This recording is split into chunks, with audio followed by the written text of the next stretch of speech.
જવાનો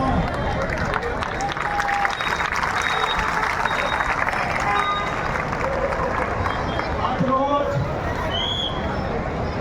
બળદેવનગર ખાતે ગુજરાત પાર્કમાં ડોક્ટર બાબા સાહેબ આંબેડકરની 134મી જન્મ જયંતિ પ્રસંગે ઉજવણી કરવા માટે આપણે મળ્યા છીએ. મિત્રો, ડોક્ટર બાબા સાહેબ આંબેડકર એવી હતી કે જેની પાસે 32 ડિગ્રીઓ હતી. કેટલી 32 ડિગ્રીઓ હતી અને 9 ભાષાઓના જાણકાર હતા. અને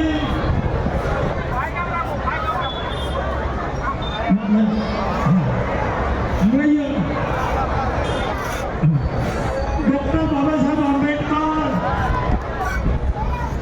કે જેને સિમ્બોલ ઓફ નોલેજ કહેવાય છે.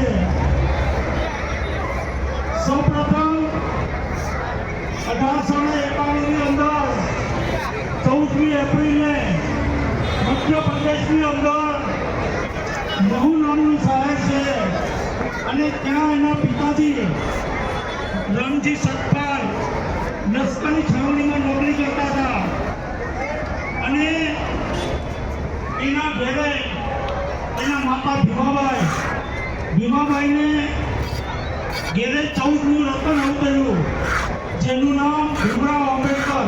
સૌ પ્રેમથી એને ભીમો કહેતા. આજથી 134 વર્ષ પહેલા